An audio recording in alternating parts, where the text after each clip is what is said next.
We're on the verge of a final vote in the U.S. House of Representatives for a historical vote on reforming national health care in this country. And we're here because we want to show support for all the great legislators that are taking upon themselves to vote yes for this historical reforming legislation. We're reforming health care for several reasons, for two primary reasons, but there are loads of reasons. One, of course, is that there's millions upon millions of people in this country that can't afford health care because the cost is so high. And the figure is around 47 to 48 million people. And that's unacceptable in a country that holds itself to the high standards that we have, where we believe in compassion and we believe in morality and we believe it's a God-given right to be able to maintain your health.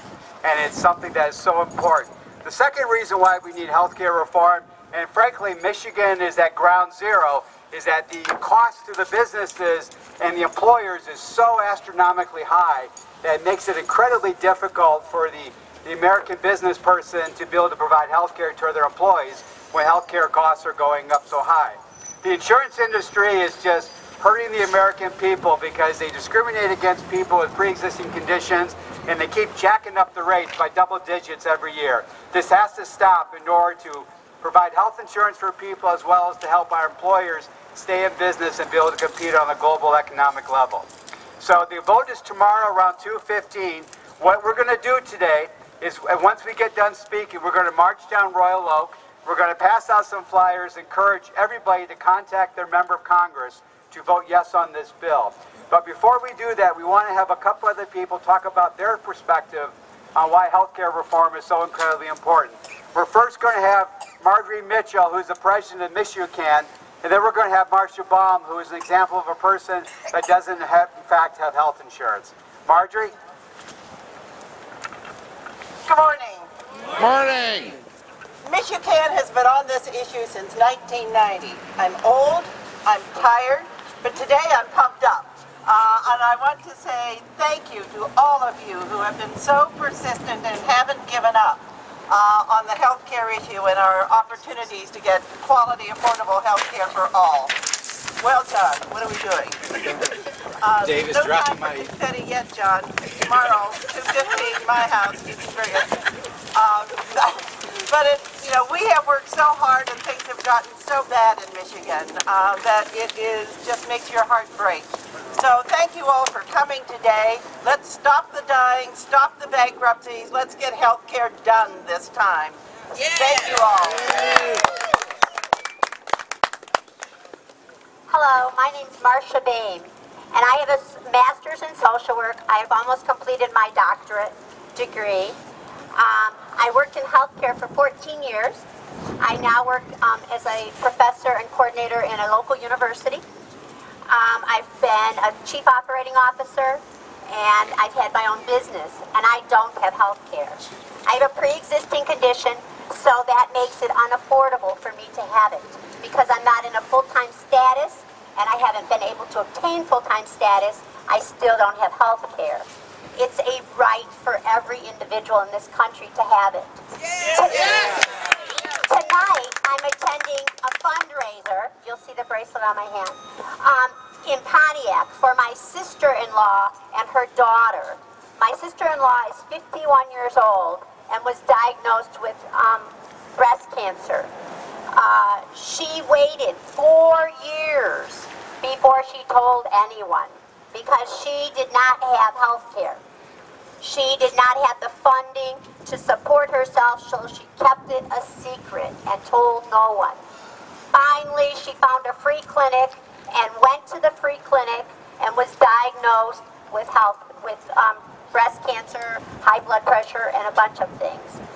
Within 1 month, it took time for the paperwork to get processed. She finally qualified for Medicaid through a federal program for women that have breast cancer and cervical cancer, or ovarian. It took from the time she was diagnosed officially till the time that she had her mastectomy, the lump doubled in size. She had her breast removed in December, and within that time, they have a gene in the family. Her 31-year-old daughter had to have a mastectomy in January. She does not qualify for the same program because you have to be over 40 years old to qualify for the funding. She's applied for Medicaid. She made less than $7,000 and was denied. She doesn't know how we're funding all of these things. We're doing, as I said, a fundraiser today in Pontiac. They've been stories in the free press. This is not right. This is not the America that I believe we can be. We have the opportunity to change what we believe. We have the opportunity to not change what we believe, because I think all of you that are here today believe that health care is a right. Do you believe that people have the right to not support some folks and to support others? That doesn't make sense. Everyone is born with the equal right to health care. That's right. Yes. Just like education. We talk about being the greatest country around, and yet we have people that are dying. Someone to wait 4 years because they didn't have health care to actually find a free clinic. She didn't tell any of us. I would have found a place for her. She didn't tell any of us. How crazy is that? And now they're in financial distress. They're probably going to lose their home.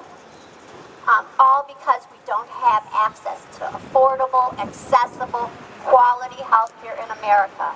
We are rationing care today. Yes. Each and every day. Everybody that's been against it talks about, well, we're going to have long waits. We're going to ration care. What are we doing today when we see cases like this each and every day?